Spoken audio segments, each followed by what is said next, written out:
ലൂക്കോസ് എഴുതിയ സുവിശേഷത്തിൻ്റെ പഠനം നമുക്ക് തുടരാം. ലൂക്കോസ് എഴുതിയ സുവിശേഷം 1-ാം അധ്യായം 26-ഉം 27-ഉം വാക്യങ്ങൾ നമുക്ക് ഒരുമിച്ച് വായിക്കാം.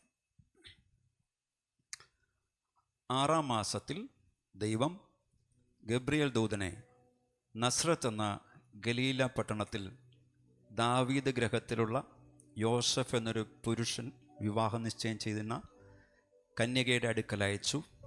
ആ കന്യകയുടെ പേര് മറിയ എന്നായിരുന്നു. യോഹന്നാൻ്റെ ജനനം പ്രവചിച്ചതുപോലെ തന്നെയാണ് യേശുവിൻ്റെ ജനനത്തെക്കുറിച്ചുമുള്ള പ്രവചനവും ഉണ്ടായത്. ഗബ്രിയേൽ ദൂതൻ തന്നെയാണ് ഇവിടെയും പ്രത്യക്ഷനായത്. പക്ഷേ ഈ ഭാഗത്ത് ഗബ്രിയേൽ ദൂതൻ സംസാരിക്കുന്നത് പ്രായമുള്ളവരോടല്ല, വിവാഹം നിശ്ചയിച്ചിരുന്ന കന്യകയായ മറിയയോടാണ്. അന്നത്തെ യഹൂദ സംസ്കാരത്തിൽ ഒരു പുരുഷനോ സ്ത്രീയോ നിശ്ചയം ചെയ്തിരുന്ന കാലഘട്ടം എന്ന് പറഞ്ഞാൽ ഇന്നത്തെ പോലെയല്ല. വിവാഹ നിശ്ചയം ചെയ്ത് കഴിഞ്ഞാലും അവർ ഭാര്യ ഭർത്താക്കന്മാർ എന്നാണ് കണക്കാക്കിയിരുന്നത്. എന്നാൽ വിവാഹത്തിന് ശേഷം മാത്രമേ അവരൊരുമിച്ച് പോയിരുന്നുള്ളൂ. 1:28 നമുക്കൊരുമിച്ച് വായിക്കാം. ദൂതൻ അവളുടെ അടുക്കൽ അകത്ത് ചെന്ന്, കൃപ ലഭിച്ചവളെ, നിനക്ക് വന്ദനം, കർത്താവ് നിന്നോട് കൂടെയുണ്ട് എന്ന് പറഞ്ഞു. അവൾ ആ വാക്ക് കേട്ട് ഭ്രമിച്ചു, ഇതെന്തൊരു വന്ദനം എന്ന് വിചാരിച്ചു. ദൂതൻ അവളോട്, മറിയമേ, ഭയപ്പെടേണ്ട, നിനക്ക് ദൈവത്തിൻ്റെ കൃപ ലഭിച്ചു. നീ ഗർഭം ധരിച്ച് ഒരു മകനെ പ്രസവിക്കും. അവന് യേശു എന്ന് പേർ വിളിക്കണം. അവൻ വലിയവനാകും, അത്യുന്നതൻ്റെ പുത്രൻ എന്ന് വിളിക്കപ്പെടും. കർത്താവായ ദൈവം അവൻ്റെ പിതാവായ ദാവീദിൻ്റെ സിംഹാസനം കൊടുക്കും. അവൻ യാക്കോബ് ഗൃഹത്തിന് എന്നേക്കും രാജാവായിരിക്കും. അവൻ്റെ രാജ്യത്തിന് അവസാനം ഉണ്ടാകയില്ല എന്ന് പറഞ്ഞു. അപ്പോൾ ഗബ്രിയേൽ ദൂതൻ മറിയയോട് സംസാരം ആരംഭിക്കുന്നത്, കൃപ ലഭിച്ചവളെ, നിനക്ക് വന്ദനം, കർത്താവ് നിന്നോട് കൂടെയുണ്ട് എന്ന് പറഞ്ഞുകൊണ്ടാണ്. കെഹാരിറ്റോമെനെ എന്നൊരു ഗ്രീക്ക് വേർഡ് ഉണ്ട്. ഫുൾ ഓഫ് ഗ്രേസ് എന്നാണ് അതിൻ്റെ അർത്ഥം. കാരിസ്, ഗ്രേസ്, കൃപ എന്നത് ഇതിൽ നിന്നാണ് ഉണ്ടായത്. എഫേസ്യർ 1:6 പറയുന്നു, നമ്മെ ദത്തെടുക്കേണ്ടതിന് അവൻ പ്രിയനായവനിൽ നമുക്ക് സൗജന്യമായി നൽകിയ തൻ്റെ കൃപാമഹത്വത്തിൻ്റെ പുകഴ്ചയ്ക്കായി സ്നേഹത്തിൽ നമ്മെ മുൻനിയമിക്കുകയും ചെയ്തുവല്ലോ.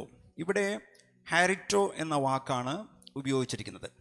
ഗ്രേസ്, കൃപ എന്ന് പറഞ്ഞാൽ God's unmerited favour, love and mercy എന്നാണ് അർത്ഥം. അതപ്പോൾ ദൂതൻ പറഞ്ഞ വാക്ക് കേട്ട് ഇത് എന്തൊരു വന്ദനം എന്ന് വിചാരിച്ചിരിക്കുമ്പോൾ മറിയ ഗർഭം ധരിച്ച് ഒരു മകനെ പ്രസവിക്കും, അവനെ യേശു എന്ന് പേർ വിളിക്കണമെന്നും ദൂതൻ പറഞ്ഞു. ദൈവം രക്ഷിക്കുന്നു എന്ന അർത്ഥം വരുന്ന എബ്രായ പദമായ യോശുവയുടെ ഗ്രീക്ക് പദമാണ് യേശു എന്നുള്ളത്. യോശുവയുടെ അർത്ഥം എന്താ? ദൈവം രക്ഷിക്കുന്നു. അത് ഹീബ്രു വേർഡാണ്. അതിൻ്റെ ഗ്രീക്ക് വേർഡാണ് യേശു എന്നത്. മത്തായി ഈ പേരിൻ്റെ അർത്ഥം മത്തായി സുവിശേഷത്തിൽ വിശദീകരിക്കുന്നുണ്ട്. മത്തായി 1:21 പറയുന്നു, അവൾ ഒരു മകനെ പ്രസവിക്കും, അവൻ തൻ്റെ ജനത്തെ അവരുടെ പാപങ്ങളിൽ നിന്ന് രക്ഷിപ്പാനിരിക്കുക കൊണ്ട് നീ അവന് യേശു എന്ന് പേർ ഇടണം എന്ന് പറഞ്ഞു. അപ്പം മനുഷ്യ പാപത്തിന് പരിഹാരം വരുത്തേണ്ടതിന് വേണ്ടിയാണ് യേശു ജനിച്ചത്. മറിയയ്ക്ക് ദൈവത്തിൻ്റെ കൃപ ലഭിച്ചു എന്നതിൻ്റെ തെളിവ് യോഹന്നാൻ സ്നാപകനേക്കാൾ വലിയവനായ ഒരു മകനെ ഗർഭം ധരിക്കാനുള്ള പദവി മറിയയ്ക്ക് ലഭിച്ചു എന്നുള്ളതാണ്. യോഹന്നാനെക്കുറിച്ച് പറയുന്നത് അവൻ കർത്താവിൻ്റെ സന്നിധിയിൽ വലിയവനാകും എന്ന് പറഞ്ഞിരിക്കെ യേശു അത്യുന്നതൻ്റെ പുത്രനെന്ന് വിളിക്കപ്പെടുമെന്നുള്ളതാണ് പ്രവചനം. അത്യുന്നതൻ്റെ പുത്രൻ എന്നത് ദൈവപുത്രൻ എന്നതിന് തുല്യമായിട്ടുള്ള പദമാണ്. 5 കാര്യങ്ങളാണ് മാലാഖ മറിയാമിനോട് ഇവിടെ പറയുന്നത് 5 കാര്യമാണ്. ഒന്നാമത്തെ കാര്യം, ഹീ വിൽ ബി ഗ്രേറ്റ്. ഒന്ന് പറഞ്ഞേ, ഹീ വിൽ ബി ഗ്രേറ്റ്. അവൻ വലിയവനാകും. പറഞ്ഞേ, അവൻ വലിയവനാകും. രണ്ടാമത്തെ കാര്യം, he will be called the son of the most high. പറഞ്ഞേ, he will be called the son of the most high.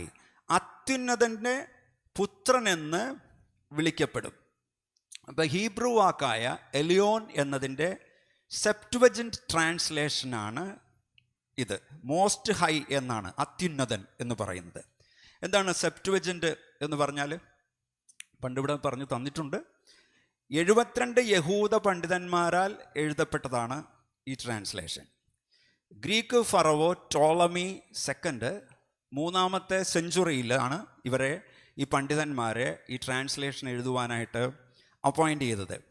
70 എന്നുള്ളതിൻ്റെ ലാറ്റിൻ വേർഡാണ് സെപ്റ്റുവജൻ്റ് എന്ന് പറയുന്നത്. യെരുശലേം മുതൽ അലക്സാൻഡ്രിയ വരെയുള്ള പണ്ഡിതന്മാരെയാണ് ഈ ട്രാൻസ്ലേഷന് വേണ്ടി സെലക്ട് ചെയ്തത്. ഇസ്രായേലിലെ 12 ട്രൈബിൽ നിന്നും സെലക്ട് ചെയ്യപ്പെട്ടവരായിരുന്നു ഇവർ. ഈ പണ്ഡിതന്മാരെ സെപ്പറേറ്റ് ചേംബറിൽ ഇരുത്തിയിട്ട് ഓൾഡ് ടെസ്റ്റമെൻറ്റ് പുസ്തകങ്ങൾ ട്രാൻസ്ലേറ്റ് ചെയ്യിക്കുകയായിരുന്നു. ഇതാണ് സെപ്റ്റുവജൻ്റ് ട്രാൻസ്ലേഷൻ എന്ന് പറയുന്നത്. ഓക്കെ, അപ്പോൾ മേരിയെ സംബന്ധിച്ച് തൻ്റെ കുഞ്ഞിനെ അത്യുന്നതൻ്റെ മകൻ എന്ന് വിളിക്കപ്പെടുമ്പോൾ യാഹ്വേ ആയിട്ടുള്ള തുല്യതയാണ് ഇവിടെ കാണിക്കുന്നത് എന്ന് മനസ്സിലായിട്ടുണ്ട്. സെമറ്റിക് ചിന്താഗതിയിൽ ഒരു മകൻ പിതാവിൻ്റെ കാർബൺ കോപ്പി എന്ന് പറഞ്ഞാൽ പിതാവിൻ്റെ എല്ലാ ക്വാളിറ്റീസും ഉള്ള ആളാണ് ആ മകൻ എന്നാണ് അർത്ഥം. അപ്പോൾ പിതാവിൻ്റെ ഗുണമുള്ള ഒരാളെന്ന് പറയാൻ പുത്രൻ എന്ന വാക്ക് ഇവിടെ ഉപയോഗിച്ചിരിക്കുന്നു. ഇവിടെ പറയുന്നത് അത്യുന്നതൻ്റെ പുത്രൻ എന്ന് വിളിക്കപ്പെടും എന്നാണ്.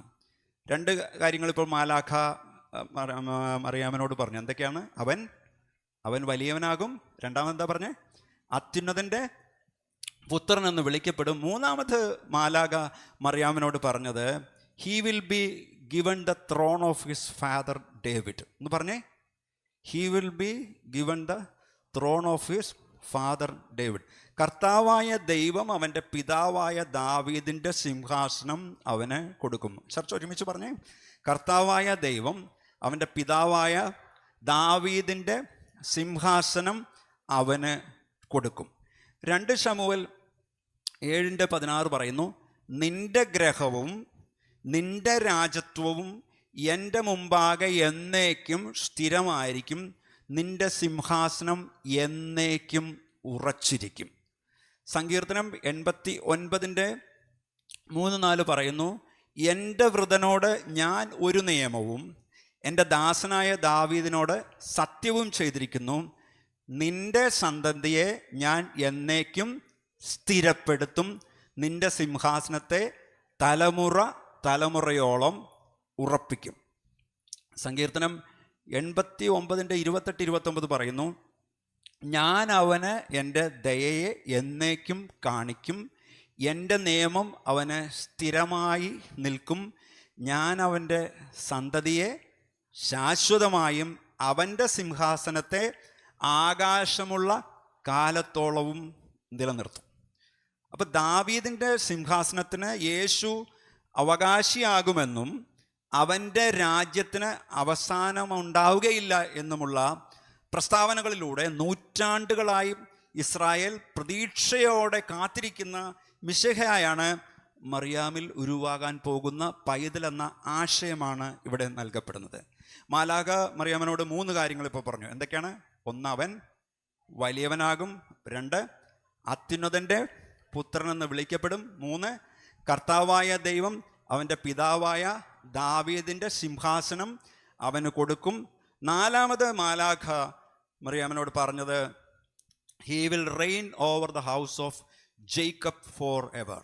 ഒന്ന് പറഞ്ഞേ, he will rain over the house of Jacob for ever. അവൻ യാക്കോബ് ഗ്രഹത്തിന് എന്നേക്കും രാജാവായിരിക്കും. ചർച്ച് പറഞ്ഞേ, അവൻ യാക്കോബ് ഗ്രഹത്തിന് എന്നേക്കും രാജാവായിരിക്കും. ഇത് സഹസ്രാബ്ദ വാഴ്ചകളിൽ സംഭവിക്കുന്ന കാര്യമാണ്. 5ാമത് മാലാഖ മറിയാമിനോട് പറഞ്ഞു, his kingdom will never end. പറഞ്ഞേ, his kingdom will never end.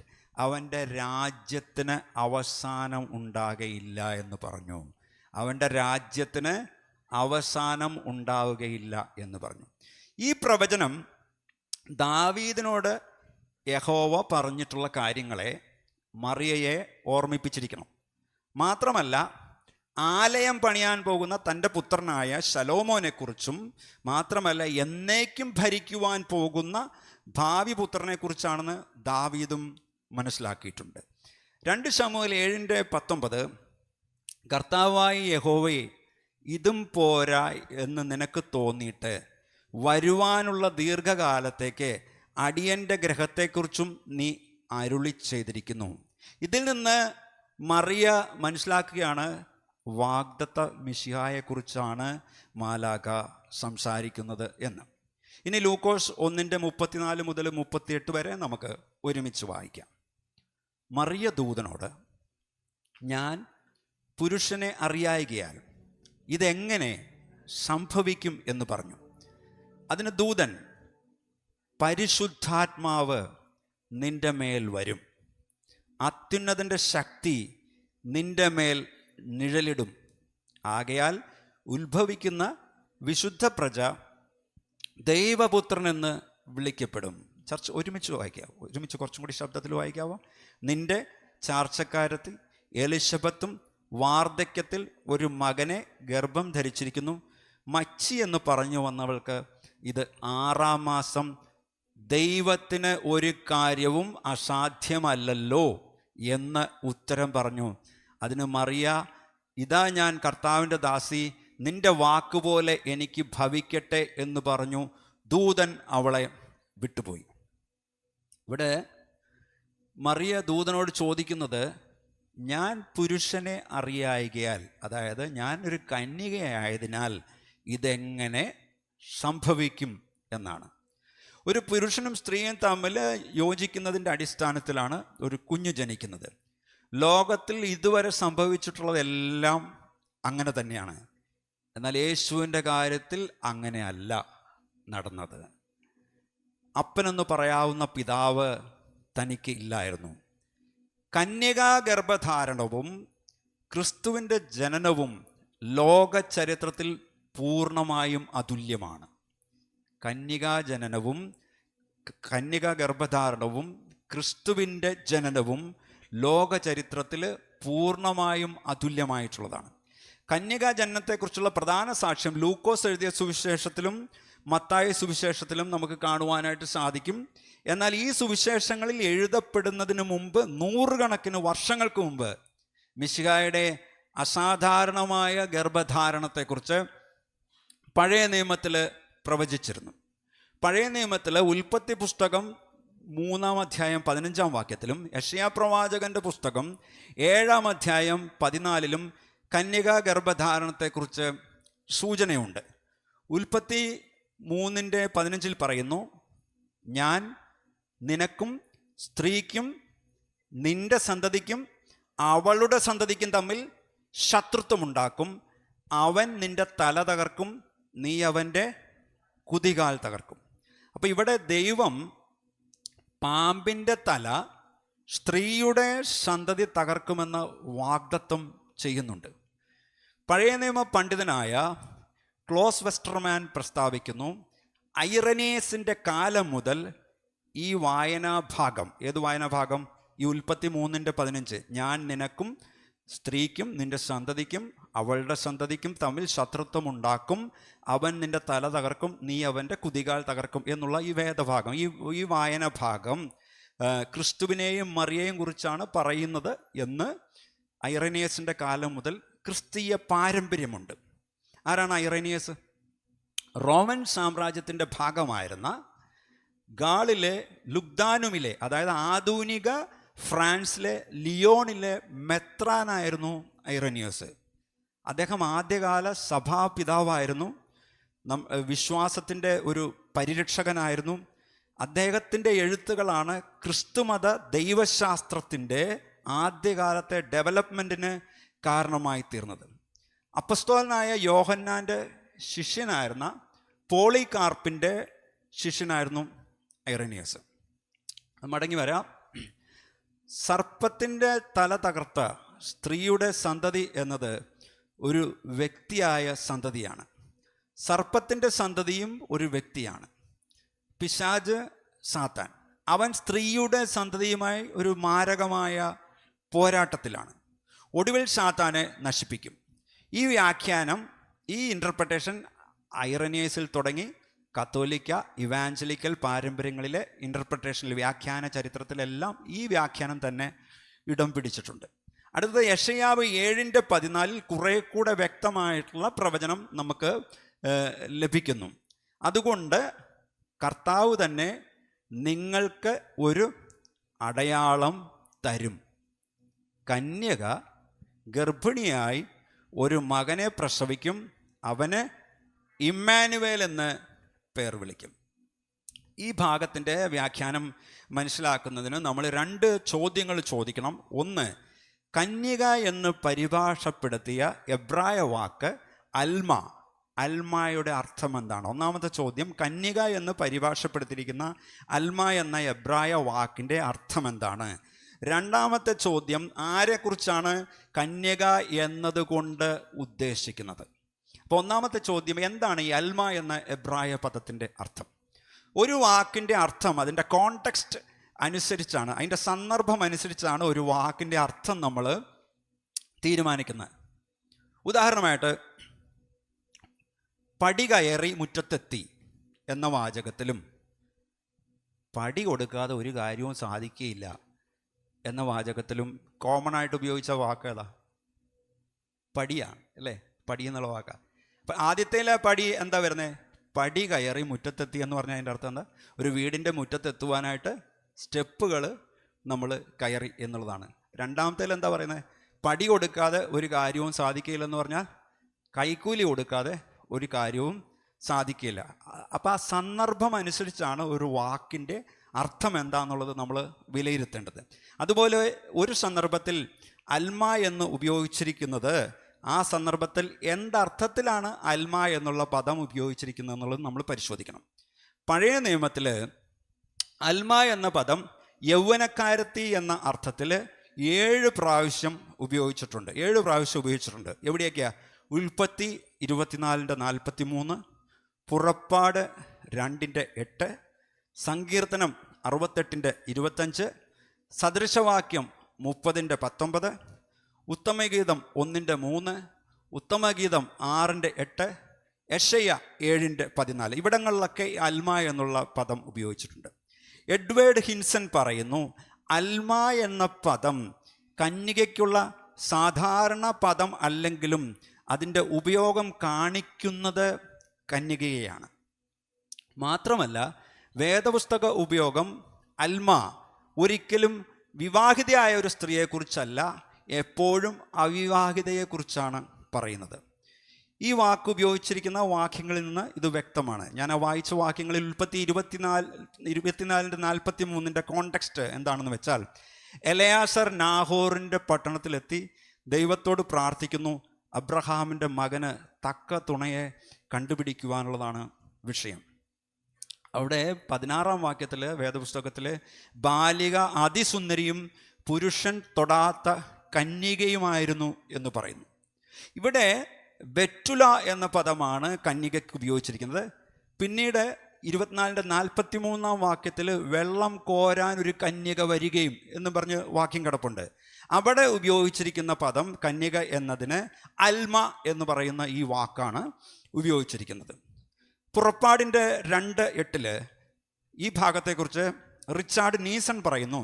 അതിൻ്റെ കോണ്ടെക്സ്റ്റ്, മോശക്കുഞ്ഞിനെ നദിയിൽ നിന്നും ഫറവോൻ്റെ മകള് രക്ഷപ്പെടുത്തിയ സംഭവമാണ് പുറപ്പാട് അവിടെ വിവരിക്കുന്നത്. അപ്പം മോശയുടെ സഹോദരി മിറിയാം ഇത് കണ്ട് അടുത്ത് നിന്നിരുന്നു. അവൾ ഓടിച്ചെന്ന് കുട്ടിക്ക് മുല കൊടുക്കുന്നതിന് ഒരു എബ്രായ സ്ത്രീയെ, അതായത് അവളുടെ അമ്മയെ കൊണ്ടുവരാമെന്ന് പറഞ്ഞു. ഫറവോൻ്റെ പുത്രി അവളോട് ചെന്ന് കൊണ്ടുവരിക എന്ന് പറഞ്ഞു. കന്യക അൽമ ചെന്ന് ശിശുവിൻ്റെ അമ്മയെ വിളിച്ചുകൊണ്ട് വന്നു. പുറപ്പാട് 2:4 മിറിയാമിനെ അവതരിപ്പിക്കുന്നത് മോശയെക്കാളും അധികം പ്രായവ്യത്യാസം ഇല്ല എന്ന നിലയിലാണ്. അവൾ തൻ്റെ അമ്മയുടെ വീട്ടിലാണ് താമസിക്കുന്നതെന്നും ഇവിടെ നമുക്ക് മനസ്സിലാക്കാൻ സാധിക്കുന്നു. അപ്പോൾ മോശയുടെ പെങ്ങൾ മിറിയാം നിസ്സംശയം ഒരു കന്യകയാണെന്ന് പ്രസ്താവിച്ചുകൊണ്ട് ആൽബർട്ട് മയേഴ്സ് ആ വ്യാഖ്യാനത്തോട് യോജിക്കുന്നു. അടുത്തത് സങ്കീർത്തനം 68:25.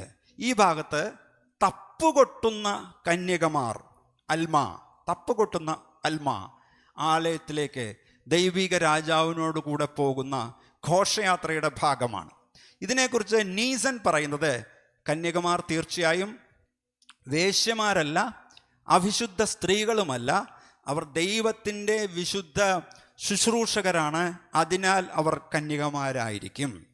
കൂടാതെ സെമറ്റിക് പാരമ്പര്യം അനുസരിച്ച് മണവാട്ടിയുടെ ഘോഷയാത്രയിലും മറ്റ് പെരുന്നാൾ സംബന്ധിച്ചുള്ള അവസരങ്ങളിലും അവിവാഹിതരായ സ്ത്രീകൾ പൊതുവായി പങ്കെടുത്തിരുന്നു.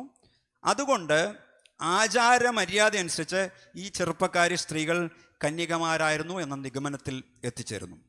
സദൃശവാക്യം 30:19. ഈ ഭാഗത്ത് എഴുത്തുകാരൻ തനിക്ക് അറിഞ്ഞുകൂടാത്ത 4 കാര്യങ്ങൾ ഉണ്ടെന്ന് പറയുന്നു. ആകാശത്ത് കഴുകൻ്റെ വഴിയും, പാറമേൽ സർപ്പത്തിൻ്റെ വഴിയും, സമുദ്രമധ്യേ കപ്പലിൻ്റെ വഴിയും, കന്യകയോട് അൽമയോടുകൂടെ പുരുഷൻ്റെ വഴിയും തന്നെ. എന്നിട്ട് 20-ാം വാക്യത്തിൽ വ്യഭിചാരിണിയുടെ വഴിയെ കന്യകയുടെ വഴിയുമായിട്ട് ഒന്ന് താരതമ്യം ചെയ്യുന്നു. സദൃശവാക്യങ്ങൾ 30:19 ഒരു വ്യാഖ്യാനം ഹിൽസൺ പറയുന്നു, അടുത്തടുത്ത 2 വാക്യങ്ങളുടെ ഈ സാമീപ്യം ശുദ്ധിയുള്ള കന്യകമാരുടെ അനുഗ്രഹത്തെക്കുറിച്ചും വ്യഭിചാരിണികളുടെ ദുഷ്ടതയെക്കുറിച്ചും ഒരു താരതമ്യം നൽകുന്നു എന്നാണ്. അതുകൊണ്ട് ഇവിടെയുള്ള ചിത്രം കന്യകയുടേതായിട്ട് കാണണം. അടുത്തത് ഉത്തമഗീതം 1:3. ശലോമോൻ്റെ സ്നേഹഗീതത്തിലെ ഈ കവിതയിൽ മണവാട്ടി മണവാളനോട് പറയുന്നു, നിന്റെ തൈലം സൗരഭ്യമായത്, നിന്റെ നാമം പകർന്ന തൈലം പോലെ ഇരിക്കുന്നു, അതുകൊണ്ട് കന്യകമാർ അൽമ നിന്നെ സ്നേഹിക്കുന്നു. ജാക്ക് ഡീരെ പറയുന്നു, ഒരാളുടെ പേര് അയാളുടെ സ്വഭാവത്തെ അല്ലെങ്കിൽ സൽപ്പേരിനെ കാണിക്കുന്നു. ശലോമോൻ്റെ നാമം സൗരഭ്യത്തോട് ഉപമിക്കുന്നത് അവൻ്റെ സ്വഭാവം കന്യകമാർക്ക് പ്രിയങ്കരമായിരുന്നു എന്ന അർത്ഥത്തിലാണ്. അതുകൊണ്ട് അനേകർ ശലോമോനിൽ ആകർഷിക്കപ്പെടുന്നതായിട്ട് അവൾ പറയുന്നു. അവനിലേക്ക് ആകർഷിക്കപ്പെട്ട മറ്റ് സ്ത്രീകൾ വിവാഹിതരല്ലായിരുന്നു. പിന്നെയോ ഒരു ഭർത്താവിനെ അവർ ആഗ്രഹിച്ചു, എന്നാൽ ലഭിക്കാതെ പോയ കന്യകമാർ ആയിരുന്നു. അപ്പം അൽമ എന്നുള്ള വാക്ക് കന്യകാത്വത്തെയാണ് കാണിക്കുന്നത്. അടുത്തത് ഉത്തമഗീതം 6:8. രാജാവിൻ്റെ അന്തഃപുരത്തിൽ 3 തരം സ്ത്രീകൾ ഉണ്ടെന്ന് ഈ ഭാഗം പറയുന്നു. രാജ്ഞികൾ, വെപ്പാട്ടികൾ, കന്യകമാർ, അൽമ. നീസസ് പറയുന്നു, രാജ്ഞികൾ നിയമപരമായിട്ടുള്ള ഭാര്യമാരാണ്, വെപ്പാട്ടികൾ വിവാഹം ചെയ്യപ്പെടാതെ ഭാര്യമാരായിട്ട് കഴിയുന്നവരാണ്, കന്യകമാർ ഈ 2 ഭാര്യമാരുടെയും കൂട്ടത്തിൽ പെടാത്തവരായിരുന്നു, അവിവാഹിതരായിരുന്നു, അവർ രാജ്ഞിമാരുടെ ശുശ്രൂഷയിലായിരുന്നു. കാലക്രമേണ അവരെ രാജാവ് ഭാര്യമാരായിട്ട് സ്വീകരിച്ചു വന്നു. ഇവർ കന്യകമാരായിരുന്നുവെന്ന് ചിന്തിക്കുന്നത് സ്വാഭാവികമാണ്. എസ്തേർ 2 പറയുന്ന കാര്യങ്ങൾ ഇതിനെ ഉറപ്പിക്കുന്നുണ്ട്. അഹശ്വേരോശ് രാജാവ് വളരെയധികം കന്യകമാരെ ഒരു പുതിയ രാജ്ഞിയെ തിരഞ്ഞെടുക്കുന്നതിനായി കൂട്ടിവരുത്തി എന്ന് നമുക്ക് ആ പുസ്തകത്തിൽ കാണാം. വിശുദ്ധി വളരെ ആവശ്യമായിരുന്നതിനാൽ 1 വർഷം സ്ത്രീകൾ ശുദ്ധീകരണ പരിപാടിയിൽ പങ്കെടുക്കണമായിരുന്നു. അത് കഴിഞ്ഞ് മാത്രമേ രാജാവിൻ്റെ സന്നിധിയിൽ ചെല്ലുവാനായിട്ട് അനുവാദമുണ്ടായിരുന്നുള്ളൂ. അവർ കന്യകമാരാണോ എന്ന് പരസ്യമായി ചോദിക്കാറില്ല, അവർ അങ്ങനെയാണെന്ന് അനുമാനിച്ചിരുന്നു. യെശയ്യാ 7:14 അടുത്ത വാക്യത്തിൽ അൽമ എന്ന വാക്ക് എബ്രായ തിരുവെഴുത്തുകളിൽ നിന്ന് പഠിച്ചതിന് ശേഷം R.D. വിൽസൺ 2 നിഗമനങ്ങളിലെത്തുന്നു. ഒന്ന്, അറിയപ്പെട്ട അൽമ കന്യക വിവാഹിതയായ ബാല്യക്കാരിയല്ല. 2, ഓരോ അൽമായും കന്യകയും സൽസ്വഭാവം ഉള്ളവളാണെന്ന് സാധാരണ നിയമം പറയുന്നതിനാൽ അങ്ങനെ അല്ല എന്ന് തെളിയിക്കപ്പെടാത്തിടത്തോളം റിബേക്കയും യെശയ്യാവ് 7:14 അൽമായും മറ്റെല്ലാ അൽമകളും കന്യകമാർ തന്നെ ആയിരുന്നു എന്ന് തെളിയിക്കപ്പെടുന്നു. തികഞ്ഞ പാണ്ഡിത്യമുള്ള J Graham Machen the virgin birth of Christ എന്ന തൻ്റെ പുസ്തകത്തിൽ പറയുന്നു, പഴയ നിയമത്തിലെ അൽമ എന്ന പദം ഉപയോഗിക്കുന്ന 7 സംഭവങ്ങളിലും കന്യക അല്ല എന്ന് പറയുന്ന ഒരു സന്ദർഭം പോലും ഇല്ല. The prophecy of the virgin mother എന്ന തൻ്റെ പുസ്തകത്തിൽ വില്ലിസ് ജെ ബീക്കർ ഇതേ വിലയിരുത്തൽ നടത്തുന്നുണ്ട്. എബ്രായ നിഘണ്ടുവിൽ ഇവിടെ യെശയ്യാ 7:14 കന്യക എന്ന് ട്രാൻസ്ലേറ്റ് ചെയ്തിരിക്കുന്ന അൽമ പക്വതയുള്ള ഏത് യൗവനക്കാരെയും സൂചിപ്പിക്കാം. എന്നാൽ വേദപുസ്തകത്തിൽ അൽമ ഉപയോഗിച്ചിരിക്കുന്ന എല്ലാ വാക്യങ്ങളിലും ഈ വാക്ക് കന്യക എന്ന അർത്ഥത്തിലാണ് ഉപയോഗിച്ചിരിക്കുന്നത്. അപ്പം കന്യക എന്നതിൻ്റെ ഗ്രീക്ക് വാക്ക് പാർത്തനോസ് എന്നും ലാറ്റിൻ വാക്ക് വിർഗോ എന്നുമാണ്. യെശയ്യാ 7:14 ആ സെപ്റ്റുവജൻ്റ് ട്രാൻസ്ലേഷൻ 200 BC ഉണ്ടായത്. എന്നാൽ മത്തായി 1:23 അതിൻ്റെ ട്രാൻസ്ലേഷൻ AD 1-ാം നൂറ്റാണ്ടിലും, സിറിയക് പെഷീത്തോ എന്നുള്ള ട്രാൻസ്ലേഷൻ AD 2-ാം നൂറ്റാണ്ടിലും, ജെറോമിൻ്റെ ലാറ്റിൻ വൾഗേറ്റ് എന്ന ട്രാൻസ്ലേഷൻ AD 400-ലും ഉണ്ടായി. ഇതെല്ലാം, ഈ ട്രാൻസ്ലേഷനിലെല്ലാം ഈ അൽമയ്ക്ക് പകരം പാത്തിനോസ്, കന്യക അല്ലെങ്കിൽ തുല്യവാക്കുകളായ ബെറ്റുലയും വിർഗോയും ഉപയോഗിക്കുന്നു. ഇപ്പം സെപ്റ്റുവജൻ്റ് പതിപ്പ് യെശയ്യാവ് 200 BC-യിലാകയാൽ യെശയ്യാ 7:14 അൽമയ്ക്ക് പകരം പാർത്തിനോസ് ഉപയോഗിച്ചത് നീതീകരിക്കത്തക്കതാണ്. ഇനി ആരാണ് അൽമ? യെശയ്യാവ് 7:14 ഒരു യൗവനക്കാരിയായ വിവാഹപ്രായമായ അമാനുഷികമായ രീതിയിൽ ഗർഭിണിയായ ഒരു കന്യകയായ സ്ത്രീയാണെന്ന് നമ്മൾ തീരുമാനിച്ചിരിക്കാൻ ഇതെല്ലാം ഇണങ്ങുന്ന ചരിത്രത്തിലെ ഏക സ്ത്രീ യേശുക്രിസ്തുവിൻ്റെ അമ്മയായ മറിയയാണെന്ന് നമുക്ക് ബോധ്യപ്പെടാം. ഹിൻസൺ പറയുന്നത് ശരിയാണ്. ഈ പ്രവചനം നിറവേറ്റുവാനുള്ള സവിശേഷതകൾ യേശുവിൻ്റെ അമ്മയായ മറിയയ്ക്ക് മാത്രമേ ഉള്ളൂ. കന്യക എന്ന് പറയുന്നത് പ്രവാചകനായ യെശയ്യാവിൻ്റെ ഭാര്യയല്ല, ഹിസ്കിയാവിൻ്റെ ഭാര്യയല്ല, അറിയപ്പെടാത്ത ആരോ ഒരാളുടെ ഭാര്യയുമല്ല.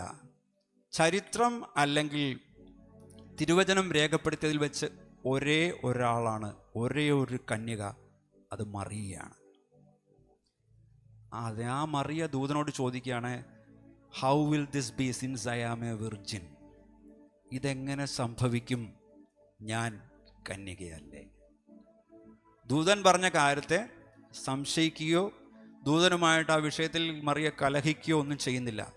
തനിക്ക് മനസ്സിലാക്കാൻ കഴിയുന്നതിനപ്പുറം ദൈവത്തിന് പ്രവർത്തിക്കാൻ കഴിയുമെന്ന് വിശ്വസിച്ചുകൊണ്ട് മറിയ അത് കേൾക്കുകയും വിശ്വസിക്കുകയും ചെയ്തു.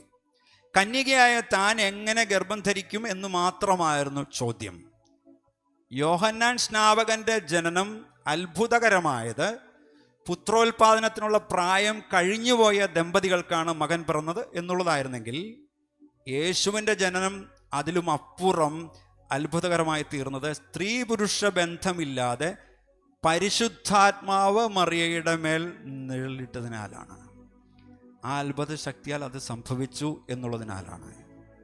പ്രിയപ്പെട്ടവരെ, മറിയയുടെ കന്യകത്വമോ പരിശുദ്ധിയോ പ്രാധാന്യം അർഹിക്കുന്നതിനേക്കാൾ പരിശുദ്ധാത്മാ പ്രവർത്തനത്തെ വിശേഷിച്ചെടുത്തു പറയുന്നതാണ് ഈ വേദഭാഗം. അവിടെ പറയുന്ന ആ വാക്യം എന്നെ ഒരുപാട് സ്പർശിച്ചിട്ടുള്ളതാണ്. പരിശുദ്ധാത്മാവ് നിന്റെ മേൽ വരും. ഒന്ന് പറഞ്ഞേ, പരിശുദ്ധാത്മാവ് നിന്റെ മേൽ വരും, അത്യുന്നതൻ്റെ ശക്തി നിന്റെ മേൽ നിഴലിടും. പറഞ്ഞേ, അത്യുന്നതൻ്റെ ശക്തി നിന്റെ മേൽ നിഴലിടും. നിങ്ങൾക്കിന്ന് പകൽ വിശ്വസിക്കാമോ? പരിശുദ്ധാത്മാവ് എൻ്റെ വിഷയത്തിൻ്റെ മേൽ വരും. പരിശുദ്ധാത്മാവ് ഞാൻ ഇന്ന് അഭിമുഖീകരിക്കുന്ന എൻ്റെ വിഷയത്തിൻ്റെ മേൽ വരും. ഒന്ന് പറഞ്ഞേ, പരിശുദ്ധാത്മാവ് നിങ്ങളുടെ ജീവിതത്തിൽ എന്ത് വിഷയമായിക്കൊള്ളട്ടെ, ആ വിഷയത്തെ കർത്താവിൻ്റെ കരത്തിൽ കൊടുത്തിട്ട് നിങ്ങളിതൊന്ന് പറഞ്ഞു, പരിശുദ്ധാത്മാവ് എൻ്റെ വിഷയത്തിൻ്റെ മേൽ വരും. പറഞ്ഞാട്ടെ, പരിശുദ്ധാത്മാവ് എൻ്റെ വിഷയത്തിൻ്റെ മേൽ വരും. അത്യുന്നതൻ്റെ ശക്തി എൻ്റെ വിഷയത്തിൻ്റെ മേൽ നിഴലിടും. അത്യുന്നതൻ്റെ ശക്തി എൻ്റെ വിഷയത്തിൻ്റെ മേൽ നിഴലിടും. പരിശുദ്ധാത്മാവ് എൻ്റെ വിഷയത്തിൻ്റെ മേൽ വരും. അത്യുന്നതൻ്റെ ശക്തി എൻ്റെ വിഷയത്തിന്മേൽ നിഴലിടും. പ്രിയപ്പെട്ടവരെ, അത് സംഭവിച്ചാൽ ഒരു മിറക്കിൾ അവിടെ നടന്നിരിക്കും. എത്ര പേർക്ക് വിശ്വസിക്കുവാൻ സാധിക്കും? പരിശുദ്ധാത്മാവിന് ചെയ്യുവാൻ സാധിക്കാത്ത ഒന്നുമില്ല കേട്ടോ. യോസഫിൻ്റെ പുത്രനെന്ന് നിയമപരമായി അംഗീകരിക്കപ്പെടുകയാൽ ദാവീദിൻ്റെ സന്തതി എന്ന പദവിയും യേശുവിനുണ്ട്. മറിയയുടെ ചാർച്ചക്കാരിയായ എലിസബത്ത് അത്ഭുതകരമായ തരത്തിൽ ഗർഭിണിയായിരിക്കുന്നു എന്ന വാർത്ത താൻ അറിയിച്ച ദൂതിൻ്റെ ഉറപ്പെന്ന നിലയിൽ ദൂതൻ മറിയെ അറിയിക്കുകയും ചെയ്തു. അസാധ്യ കാര്യങ്ങളെ സാധ്യമാക്കാൻ ദൈവത്തിന് കഴിയുമെന്നും ദൈവത്തിൻ്റെ ഒരു വചനവും വെറുതെ ആവുകയില്ലെന്നും ദൂതൻ ഓർമ്മപ്പെടുത്തുകയും ചെയ്തു. നമ്മൾ മനസ്സിലാക്കേണ്ട കാര്യം, തനിക്ക് സംഭവിച്ചേക്കാവുന്ന പ്രശ്നങ്ങൾ അറിയാമെന്നിരിക്കെ ദൈവഹിതത്തിന് യുവതിയായ മറിയം സ്വയം ഏൽപ്പിച്ചു കൊടുക്കുകയാണ്. എന്താണ് തനിക്ക് സംഭവിക്കാവുന്ന പ്രശ്നങ്ങൾ? എന്തൊക്കെ പ്രശ്നങ്ങൾ സംഭവിക്കാം? തൻ്റെ ഗർഭധാരണത്തിൻ്റെ അത്ഭുത സത്യം അത് പരിശുദ്ധാത്മാവിലാണെന്നുള്ളത് തൻ്റെ കുടുംബം മനസ്സിലാക്കണം, അല്ലേ? തൻ്റെ കുടുംബം മനസ്സിലാക്കണം. താൻ ജീവിക്കുന്ന ഗ്രാമത്തിലെ ജനങ്ങൾ മനസ്സിലാക്കണം. എല്ലാറ്റിനും ഉപരി തൻ്റെ ഭർത്താവാകാൻ പോകുന്ന യോസഫിനെയും ബോധ്യപ്പെടുത്തേണ്ടതുണ്ട്. മറിയയെ യേശുവിൻ്റെ അമ്മയാക്കി മാറ്റുന്ന ഈ സംഭവം ഒരാളുടെ മേൽ ദൈവകൃപ എത്രത്തോളം ചൊരിയപ്പെടും എന്നതിൻ്റെ തെളിവാണ്. പ്രിയപ്പെട്ടവരെ, ഒന്നുമില്ലായ്കയിൽ നിന്ന് സകലത്തെ സൃഷ്ടിക്കുന്നവനാണ് നമ്മുടെ സർവശക്തനായ ദൈവം. കന്യകയുടെ ഗർഭത്തിൽ ജീവൻ കൊണ്ടുവരുന്നവനാണ് നമ്മുടെ സർവശക്തനായ ദൈവം. സാധാരണയുള്ള മനുഷ്യൻ്റെ പ്രതീക്ഷകളെ ദൈവം മാറ്റിമറിക്കുന്നവനാണ്. സാധാരണയുള്ള മനുഷ്യൻ്റെ പ്രതീക്ഷകളെ ദൈവം മാറ്റിമറിക്കുന്നവനാണ്. എന്നേക്കും വാഴുവാനുള്ള ദാവീദ് വംശജനായ മിശിഹായുടെ മാതാവായിരിക്കുന്നതിന് ഇസ്രായേലിലെ ഒരു പിന്നോക്ക പ്രദേശത്തൊരു ഗ്രാമീണ കന്യകയെ ദൈവം തിരഞ്ഞെടുക്കുമെന്ന് ആർക്കെങ്കിലും പ്രതീക്ഷിക്കാനായിട്ട് സാധിക്കുമോ? എന്നാൽ മനുഷ്യൻ്റെ പ്രതീക്ഷകളെ മാറ്റിമറിക്കുന്നതാണ് ദൈവകൃപയുടെ പ്രവർത്തനം. ഒന്ന് പറഞ്ഞേ, മനുഷ്യൻ്റെ പ്രതീക്ഷകളെ മാറ്റിമറിക്കുന്നതാണ് ദൈവകൃപയുടെ പ്രവർത്തനം. ഒന്ന് ഉറക്കെ പറയാമോ ചർച്ച്? മനുഷ്യൻ്റെ പ്രതീക്ഷകളെ മാറ്റിമറിക്കുന്നതാണ് ദൈവകൃപയുടെ പ്രവർത്തനം. ഒരിക്കൽ കൂടി വിശ്വസിച്ചുകൊണ്ട് പറഞ്ഞാട്ടെ, മനുഷ്യൻ്റെ പ്രതീക്ഷകളെ മാറ്റിമറിക്കുന്നതാണ് ദൈവകൃപയുടെ പ്രവർത്തനം. പഴയ നിയമത്തിൽ യാക്കോബ് യോസഫിനെ നോക്കിയപ്പോൾ നല്ലൊരു മകനെ കണ്ടു.